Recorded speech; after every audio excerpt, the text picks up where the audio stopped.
Yo, what's thanking everybody? So today we're going to do a breakdown of a little song I wrote in collaboration with my good friend Ivan. He's head founder of Sleepers Records. He's been the guy behind putting out a whole bunch of records out there, does some mastering as well. Check him out, very talented. And he has an album coming out on Friday called Family Affair. And this song we're going to talk about is going to be on that album. And it's already out right now. It's called Essential Funk. So we're going to take a look at some different stages of the production, rhythm section, harmonic content, lyrics. And also we can kind of look at this video as a way to demonstrate the power of polishing and a little bit of a look at a pragmatic approach to songwriting as well. So this time around for this video, we're not going to do the whole, like looking in at the session and all that stuff. I'm just not really like set up for that right now. So we're just going to kind of, use your ears a bit. But if you would like me to do another video where I'm like in and all the sessions and all that, we will do that. Hit the like button, send me a comment or whatever, and just, remind me and I'll get around to it. But for now, we're just going to use our ears. I think you'll be able to hear enough in terms of the stages of the production, and I think there'll be enough to demonstrate my point here. All right, so let's get into it. First off, we're going to just I'm going to give you a little bit of the background. So we're mid-pandemic. I was like, it was just, it's a wild time for everybody. But Ivan, he sends me this song, this track, this beat, a little demo. And so he's like, just take the session, just run with it, do what you want to do. And so I took a listen to it, and I can see, there's some places where it can use a little fine tuning, and then it will, and also I can find a way to make some space for me to come in and, put my stank on it, put my signature on it. All right. So we're going to kind of look at that. So let's first start off with just listening to like the real raw demo of what Ivan sent me to start off with. We're just going to take a listen just to the main groove. That's pretty much all there is to it. So we'll listen to the main groove first, and then we'll go into what I did afterwards. All right. So first we'll start with that.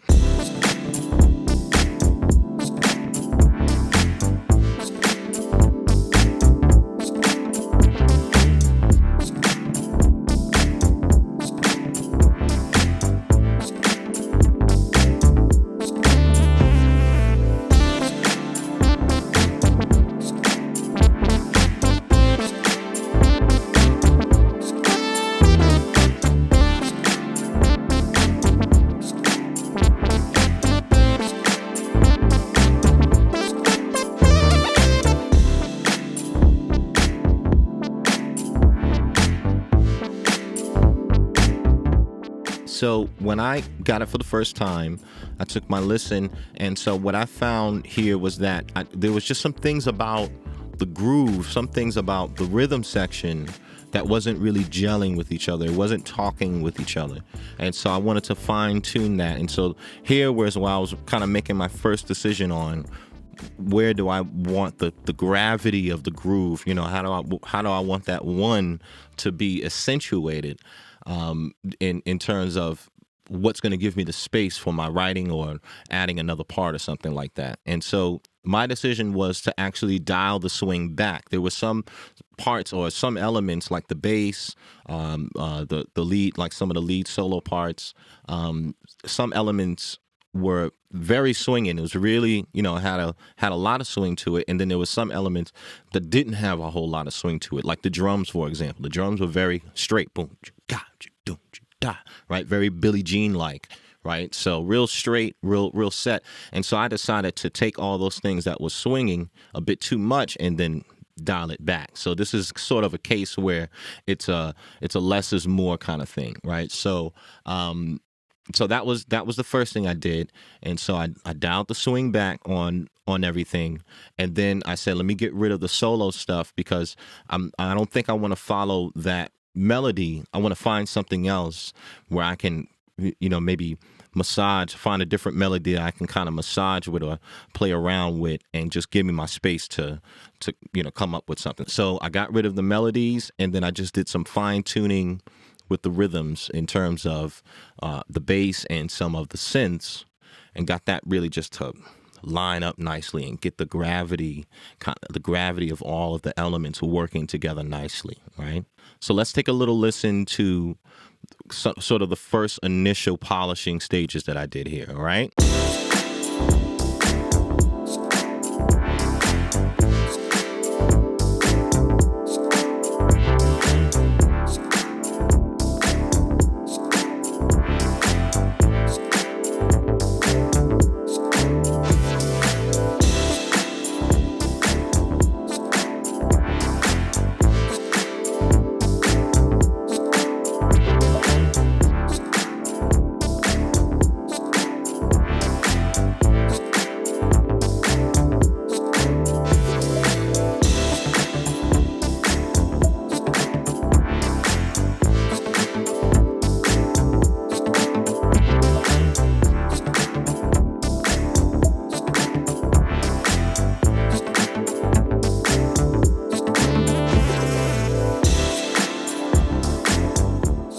So just on the first listen, right, you can hear there's not a huge difference here, right? It's just things are just kind of subtle. So I just dialed back the swing on the bass, took out a couple of notes, right? So it's not grooving so much, it's not taking too much space. So I'm just getting it to take less space, right? Because I want to set the stage to make more, to create more space to fill it in, right? So I'm dialing a few things back on the bass line. I took the lead synths away, right? You can still hear a little lead synth, but that's just grooving. That's riding with the music there, right? And then there's this one element that kept, it's just kind of stuck with me. This right, that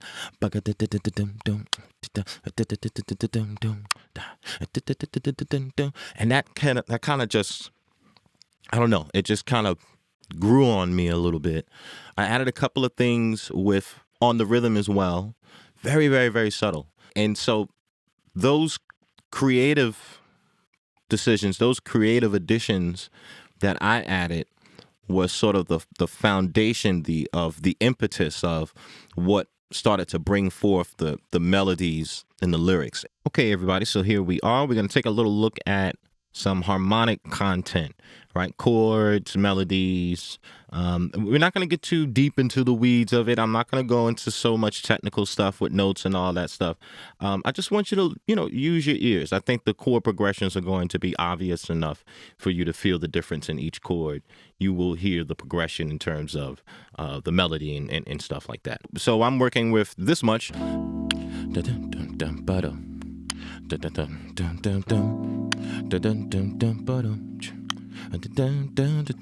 Right, so that felt good, and so I wanted to bring in something new, right? So this is where this new part, this B part, comes in, right? This is really me. I'm kind of just coming off the heels of the Relic and the Mothership album.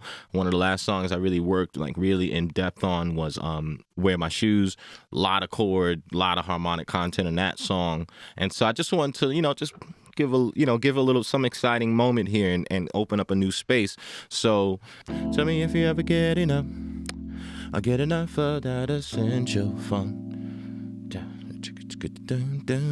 Here's something that'll get you up. I'll get you up on that essential funk. All right, and we're just gonna go into that B part now. I'm waiting a second. What is gotta get up and da da da da da.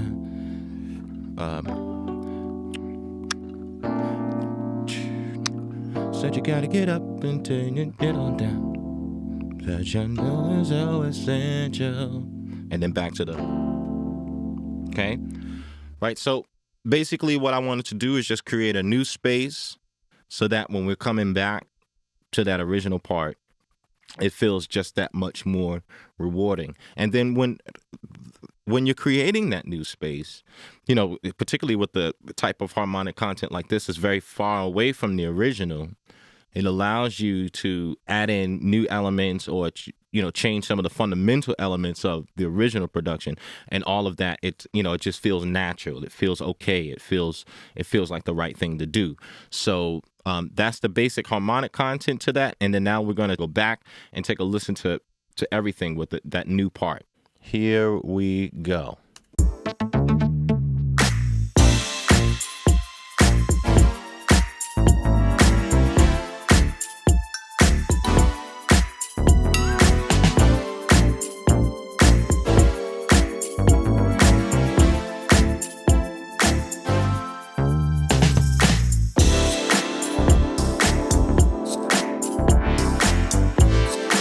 Okay, so, putting it all together with the, the synths and all that stuff I used, and all the synths are kind of doing slightly different chord variations.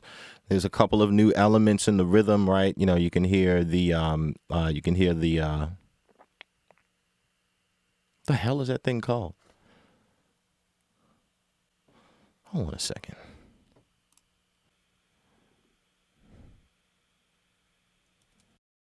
Oh, damn it, that's the damn name. Wow. Damn, I completely forgot the damn name of that thing.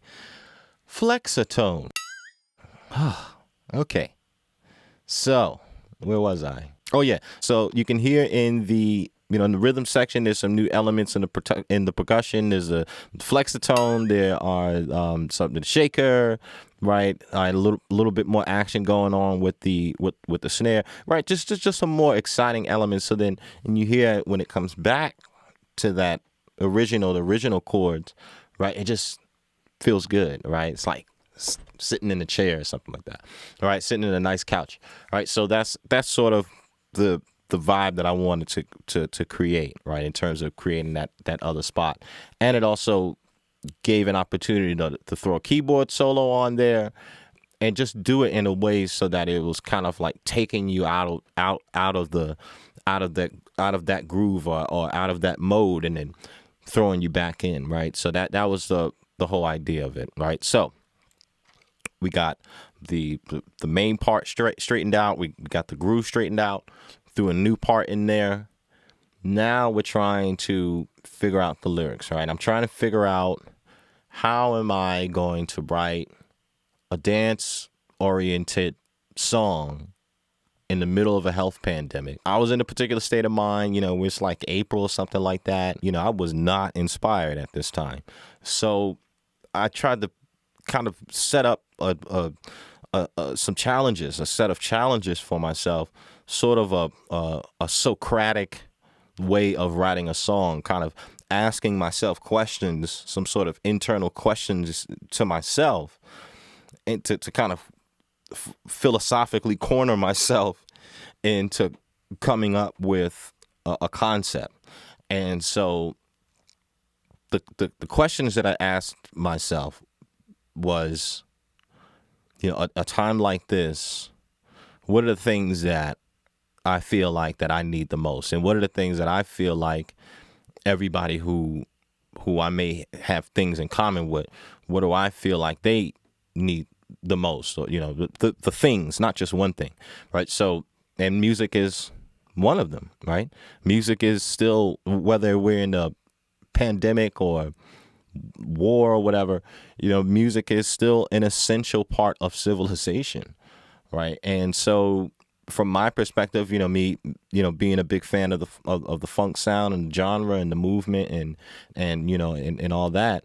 So I thought, let me try and channel that energy into shining the light on the fact or my opinion on what I felt about the things that are essential that in times like this, right? And so the funk was one of them for me. And so I felt like kind of writing a song from that perspective, it presents an opportunity for me to express myself, and also at the same time provide a platform for other people to kind of bounce off of philosophically, right, in a way that it can resonate, right? So I wanted to put something out there in a way that people could say, no matter what time it is, I can agree with that, right? And in that way, the song kind of becomes timeless. It outlives a pandemic, right? And this song could come before a pandemic, during the pandemic, after the pandemic, whatever, right? And so that was the challenge. I wanted to try and create a song that could live through any time, right? Timeless, right? That's usually my approach, right? It's always more often than not, it's a very deliberate approach. I'm trying to write a story, or I'm trying to, set a scene or something like that. Right. So that's usually my approach. And so this time it was just kind of tweaking it with a pragmatic approach, right? Sort of asking myself some internal questions, and through those answers, I kind of come up with a song, right? So tell me, do you ever get enough of that funk, right? And then I just threw the word essential in there, right? So do you get enough of that essential funk, right? Here's something that'll get you up on that funk, essential funk, right? Right, it's good for you. It's good for me. I listen to it all day, from the morning to the eve. Right, every day. That's the way it should be. I feel like everybody should enjoy this music. I wish everybody would enjoy this music. Right? Don't you agree? Right? That's sort of the feel, the vibe that I'm trying to come up with. Right, and then the B part comes in. Said you gotta get up before, right? So said you gotta get up before you get on down, right? So this has a lot of in connotations here, because this is sort of, I'm drawing from the same kind of, channeling the same energy from the George Clintons and the Bootsy's of that era, in terms of coming up with a benign statement, with a very simple statement, but it has a lot of deep meaning to it, because this actually really meant a lot to me, as simple as it was. You got to get up before you get on down. You got to get off the chair before you hit the floor, right? And I was on the chair at this point. I was done. I was just broken, right? And so it's that those little lines was just as much of a message to myself as it was to everyone else, right? So very simple statements, a pragmatic approach, trying to come up with something that can outlive a pandemic, timeless, right? That was the goal. Whether I hit it or not, that's the goal. I also didn't want to do the typical traditional type of arrangement, something where it's more of a call and response kind of thing, right? Something where more people can kind of sing all at once, right? Something where I can bounce back and forth, or it can be a whole group of people singing this song, and I can kind of accentuate different parts of the lyric at the same time. What I'm also trying to do here within the songwriting process is that I wanted to translate to the stage, right? So I want this to be able to be played on stage. I'm trying to create a vision all the way through stages of production. How is this going to work in the studio for me? How is this going to work for everybody else on the radio, right? There's an empathetic aspect. And then how is this going to translate on stage to different musicians, other singers, things like that, right? So I'm taking all of that into consideration as I'm trying to put simple words together. And this is sort of what came of that approach. So the message is very akin to the One Nation Under a Groove, very akin to Flashlight, right? Finding the light in you, right? That kind of thing, right? So that was the vibe that I wanted to create during this time. And this is a medicine. You know what I'm saying? You can play this anytime of the year. It's a good time, right? So that's what it's all about. Okay, everybody, so that's it for this one. I want you guys to make sure to give Ivan your support. Get out there, grab the album, grab the single with Essential Funk. He's got an album full of some great features on there as well. Also, reach out to him for any mastering services if you like. And just as a little secret between me and you, we're actually going to team up and actually start doing some mixing and mastering for folks. So if you feel like you need some polishing on some of your material, you want to try and get that up to a higher standard, I think I'm well equipped to take you there, and so is he. So reach out to us and let's see what we can do for you, right? But that's just a little secret. We're doing a soft launch. I'm not going hard on this right now. All right. So this video was just mainly to demonstrate a couple of things. The power of collaboration, of course, the power of polishing before you even get into the mixing stage, right? What we were listening to, we didn't even really get into the mixing stages yet, right? And also just sort of exploring a pragmatic approach to songwriting, to try and, if you feel like you have this sort of writer's block, which I definitely had, right? It's about maybe trying to ask yourself some certain questions and using those answers as ammunition for your songwriting. Okay, everyone, thanks so much for checking out the video. I will see you in the next one. Peace. Ehi Temu, ce l'hai la nota? 1, 2, 3, 4.